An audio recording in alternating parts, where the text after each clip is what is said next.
तो बच्चों आज हम लोग बहुत ही ख़ास पॉइंट पढ़ने वाले हैं, ख़ास टॉपिक के ऊपर हम लोग डिस्कस करेंगे। आए दिन आपको रीडिंग और राइटिंग में भी काफ़ी ज़्यादा इन शब्दों को देखते होंगे, काफ़ी ज़्यादा ये सारे शब्द आते होंगे। मैंने जो बोर्ड पे लिखा हुआ है इनसे वाकिफ़ आप ज़रूर होंगे, ज़रूर कहीं ना कहीं इनसे भेंट हुई होगी, मुलाकात हुई होगी, लेकिन इन शब्दों को जानना बेहद ही ज़रूरी है आपके लिए। तो वीडियो को एंड तक देखना, सारी बातें मैं क्लियर कर दूंगा आज के इस वीडियो में, ठीक है। तो चलिए हम लोग आज सीखेंगे use of has to, have to, had to, will have to and shall have to, है ना। ये पॉइंट्स जो हैं, ये वर्ड्स जो हैं आपके सेंटेंस में आते हैं। रीडिंग के दौरान आप ज़रूर देखे होंगे, लेकिन नहीं जानने की वजह से गलतियाँ कर देते हैं। तो गलती अब आज से नहीं होगी, वीडियो को एंड तक देखना। जैसे मैंने बताया कि use of has to, have to, had to and will have to and shall have to, इसका प्रयोग हम लोग देखेंगे। सबसे पहले हम लोग लेते हैं हैज़ टू। देखो हैज़ टू जो है ये थर्ड पर्सन सिंगुलर नंबर के साथ यूज़ होता है। इसके पहले मैं एक और बात बता दूं, देखिए इन सारे शब्दों का प्रयोग सेंटेंस में किसी चीज़ की अनिवार्यता को लेकर के होता है, यानी बाध्यता है कि कोई भी काम करना ही है। कोई भी काम जब दिया जाता है उसको आपको करना ही, जब टारगेटेड रहता है उसे काम करना अनिवार्यता हो जाती है, तब अब इन सब चीज़ों का प्रयोग करना होता है, आपको करना होता है। जैसे मुझे पढ़ना होता है तो आपके लिए अनिवार्य है पढ़ना, मुझे खेलना पड़ता है तो खेलना भी अनिवार्य है। तो जो टास्क अनिवार्य हो जाता है करने के लिए, तो उसके लिए इन सब चीज़ों का प्रयोग करते हैं। हम लोग बारी बारी से सीखेंगे, है ना। सबसे पहले हैज़ टू देखते हैं। आप ये जान लो कि हैज़ टू जो है ये प्रेजेंट टेंस में यूज होता है, प्रेजेंट टेंस में यूज होता है हैज़ टू, है ना, प्रेजेंट टेंस में।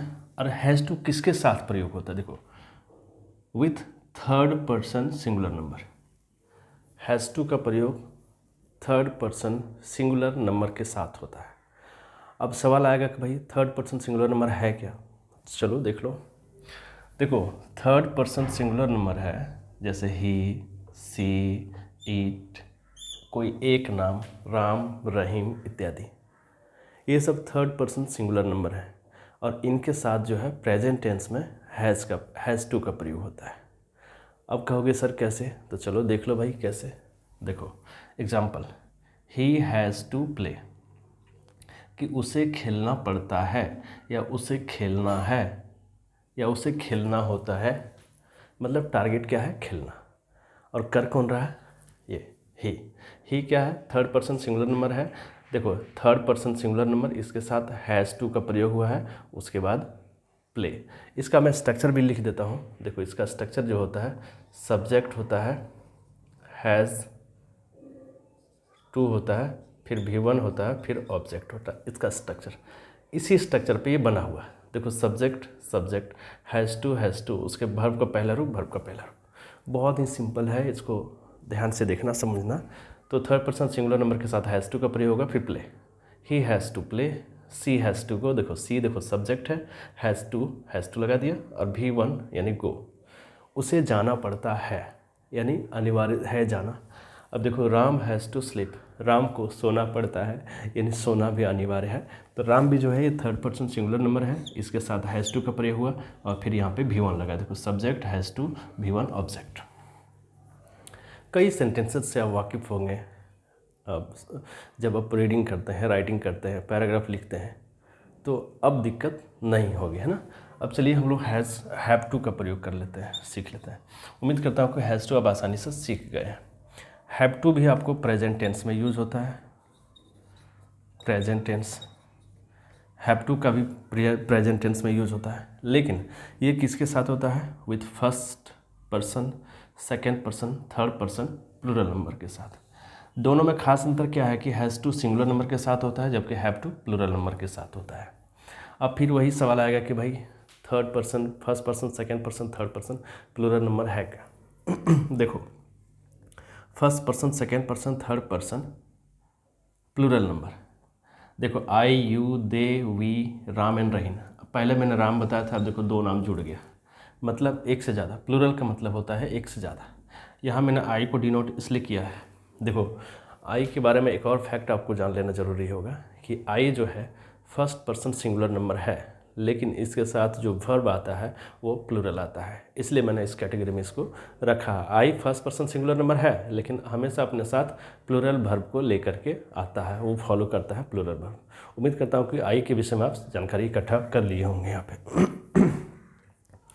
तो यहाँ पे आपने देखा first person, second person, third person plural number जो है कौन से हैं, तो ये सब है। एग्जाम्पल के माध्यम से देख लेते हैं। इसका स्ट्रक्चर आप जान लो, subject have to plus V1 plus object.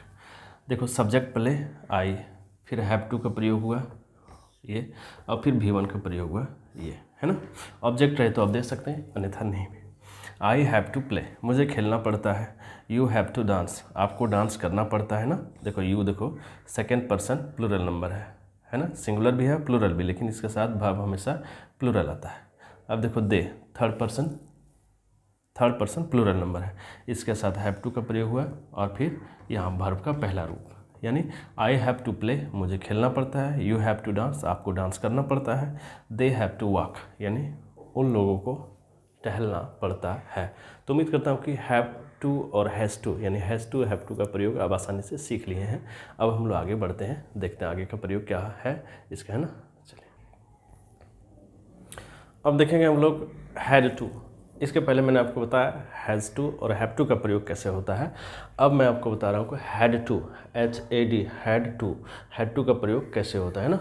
चलिए सबसे पहले तो आप ये जान लो कि हैड टू जो है इसका प्रयोग पास्ट टेंस के लिए होता है, पास्ट टेंस के लिए होता है ना।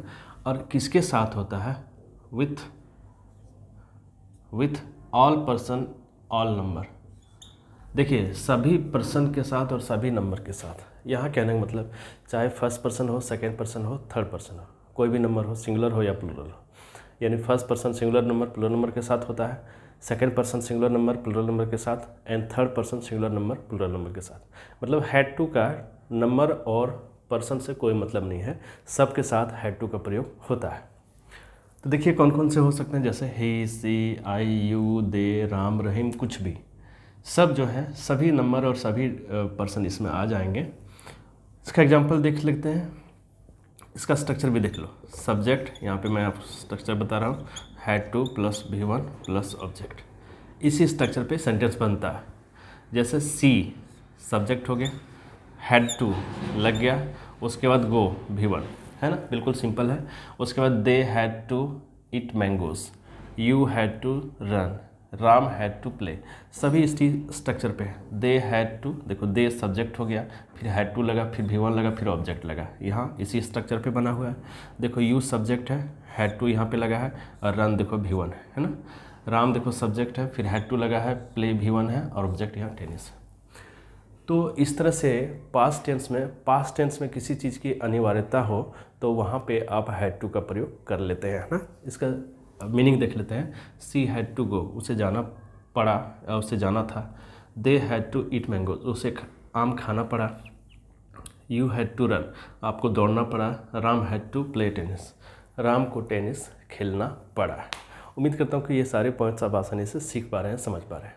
अब हम लोग आगे देखते हैं will have to and shall have to. तो बच्चों अब हम लोग देखते हैं will have to and shall have to. देखिए सबसे पहले विल हैव टू और शैल हैव टू का प्रयोग जो है वो फ्यूचर टेंस में होता है, फ्यूचर टेंस में, ठीक है। और सभी के लिए with all person and all numbers, ठीक है, ये ध्यान में रखना, सभी के लिए होता है। जैसे ही, सी, राम, आई, यू, दे, कुछ भी। इसका स्ट्रक्चर मैंने लिख दिया है, subject will have to and shall have to, V1 और ऑब्जेक्ट, है ना। अब देखो कैसे, ही विल हैव टू लगा दिया, और फिर V1 object. I will have to V1 यहाँ पे और object. They shall have to V1। यानी जब शैल और विल का प्रयोग होता है तो वहाँ आपको हैज़ का प्रयोग नहीं देखना होगा, हैज़ का प्रयोग नहीं करना होगा। विल और शैल के बाद हमेशा हैव टू का प्रयोग होता है ना। यानी विल और शैल के बाद हमेशा हैव का प्रयोग होता है।